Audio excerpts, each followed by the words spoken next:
हाय दोस्तों, मेरे YouTube channel में आपका स्वागत है। आज हम लोग पढ़ेंगे ऑपरेशन गंगा। ये ऑपरेशन गंगा दोस्तों है क्या? ये ऑपरेशन गंगा है जो कि यूक्रेन और रसिया के बीच ऑपरेशन चलाया जा रहा है। ऑपरेशन गंगा ये क्यों चलाया जा रहा है दोस्तों? क्योंकि देखो, यूक्रेन में कुछ लोग अपने यहाँ के भारतीय छात्र पढ़ने गए थे। अपने सरकार द्वारा ही चलाया जा रहा है। कुछ छात्र पढ़ने गए थे। अब आखिरकार वो वहां क्या पढ़ने गए थे और किस वजह से वहीं पर क्यों पढ़ने गए थे? यूक्रेन में दोस्तों। तो अभी हम इसके बाद में चर्चा करेंगे। पहले हम देखते हैं कि ये भारत सरकार की तरफ से कुछ न्यूज आई है। देखते हैं न्यूज क्या है दोस्तों। लिखा हुआ है, यूक्रेन के शहर खार्किव में गोलाबारी के दौरान भारतीय छात्र की मौत। दोस्तों, यूक्रेन में एक खार्किव नाम का शहर है जो कि यूक्रेन की राजधानी क्यू है। क्यू से लगभग 576 किलोमीटर की दूर पर खार्किव नाम का शहर है। ये रूस से बिल्कुल सटा हुआ शहर है। रूस के बॉर्डर से बिल्कुल सटा हुआ शहर है। तो यहाँ पर पहले से ही सेना मौजूद थी। यहाँ पर घुस चुकी है सेना। तो यहाँ पर गोला बारूद के वजह से एक भारतीय छात्र की मौत हो गई दोस्तों। इसके बाद आगे बात करें, भारत द्वारा निकासी अभियान, यानी कि जो ऑपरेशन गंगा चलाया जा रहा है, तो भारत सरकार द्वारा वहां से यूक्रेन से छात्रों को लाने के लिए चलाया जा रहा है।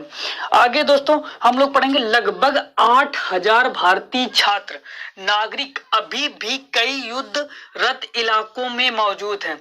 इसका मतलब कि अभी भी 6-7 दिन से लगातार दोस्तों चल रहा है युद्ध। तो अभी भी वहां पर कितने छात्र? कम से कम लगभग 8000 भारतीय छात्र मौजूद हैं। ये कहा युद्ध, जहां पर युद्ध हो रहा है। अब पूरे यूक्रेन में थोड़ा ना युद्ध हो रहा है। जहां जहां से रूसी सेना घुस चुकी है वहीं पर युद्ध हो रहा है। तो उसी जगह कुछ बहुत से ऐसे छात्र हैं जो कि दोस्तों मौजूद हैं। इसके बाद कह रहा है, भारत की अपने राजनयिकों को राजधानी क्यू से निकालने की योजना की। अर्थात भारत के जो राजनयिक हैं,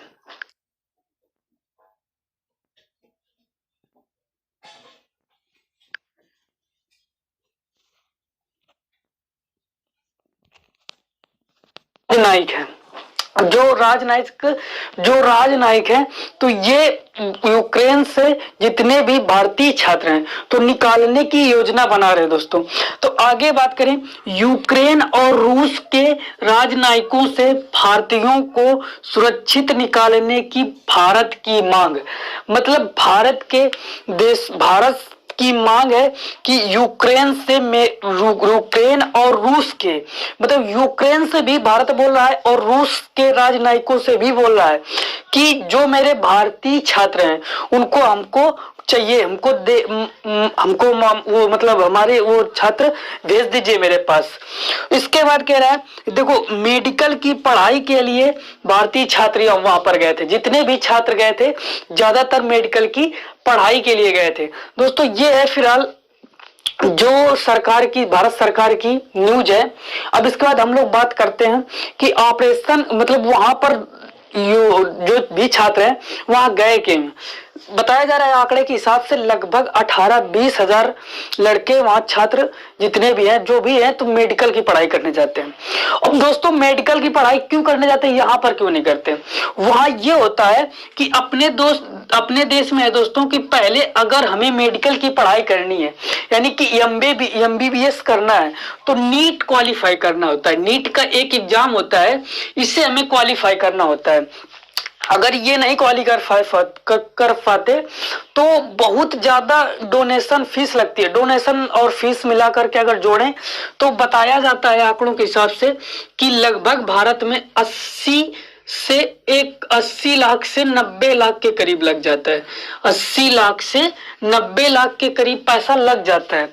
तो इस वजह से, कुछ पैसों की वजह से दोस्तों, और इसके बाद जो नीट क्वालिफाई नहीं कर पाते तो वो लोग यूक्रेन चले जाते हैं। यूक्रेन एक तो वहां पर नीट एग्जाम नहीं लिया जाता, विदाउट एग्जाम अच्छे कॉलेज में मतलब एडमिशन मिल जाता है। इसके बाद वहां पर जो है जितने भी कॉलेज है सब WHO से रिकॉग्नाइज्ड है, मतलब WHO से मान्यता प्राप्त है। सभी कॉलेजों की पढ़ाई भी अच्छी होती है। और एक रीजन ये है दोस्तों कि वहां पर इंग्लिश लैंग्वेज में पढ़ाई होती है। किस पे? इंग्लिश लैंग्वेज पे। तो भारतीय छात्रों को पढ़ने में ज्यादा दिक्कत नहीं होती। और फिर इसके बाद वहां पर थोड़ा जो फीस है, डोनेशन फीस, वहां पर थोड़ा कम हो जाती है। वहां पर बोला जाता है कि लगभग 40 से 50 लाख, 30 से 40 लाख के करीब पूरी पढ़ाई फाइनल हो जाती है MBBS की। इन कारणों की वजह से भारतीय छात्र बहुत ज्यादा मात्रा में यूक्रेन में MBBS की दोस्तों पढ़ाई कर रहे थे। तो उनको निकालने के लिए ऑपरेशन गंगा चलाया जा रहा है। तो ये जो ऑपरेशन गंगा है दोस्तों, ये फिलहाल केवल ऐसा नहीं है कि ये ऐसे चलाया जा रहा है, ये फ्लाइटें भेजी जा रही है लगातार। और किसी देखो आप भी नजर लगा, जहां युद्ध हो रहा है वो उस जगह से तो हम लोग छात्र को निकाल नहीं सकते। तो जो अपनी फ्लाइटें भेजी जा रही पोलैंड, यानी कि इनके जो यूक्रेन से लगे हुए सटे हुए देश हैं, वहां से हम लोग जैसे यूक्रेन, हंगरी, ये पास के जितने भी देश हैं, इनसे बात कर करके सरकार निकाल रही है। लगातार फ्लाइटें आ रही हैं अपने यहाँ। तो बहुत सारे मतलब छात्रों को निकाला जा चुका है, लेकिन कुछ छात्र बचे हुए हैं तो उनको भी भारत सरकार सफल रहेगी, क्योंकि बहुत से ऑपरेशन ऐसे चलाए गए हैं जिनसे कि सफल होकर के भारत सरकार लौटी है। अब इनमें चैलेंजेस क्या है? चैलेंजेस यही है कि दोस्तों जैसे खार्किव है, अब खार्किव में गोलाबारी हो रही, जो स्टूडेंट यहाँ फंसा हुआ है उसको निकलना बहुत मुश्किल हो जाता है। तो रूस कहीं ऐसा नहीं है केवल एक जगह से इसको घेरे यूक्रेन को, बहुत इधर से अगर यूक्रेन रूस का मैप देखेंगे हम लोग तो इस तरफ से दोस्तों ये बेलारूस से घिरा हुआ है, इस तरफ खार्किव से घिरा हुआ है, इधर रूस का क्रीमिया नाम का क्रीमिया नाम का क्षेत्र है, यहाँ से घिरे हुए हैं, इधर से रूस ऑलरेडी है। तो दोस्तों इस प्रकार हमने समझा ऑपरेशन गंगा किस चलाया जा रहा है। तो ये पूछे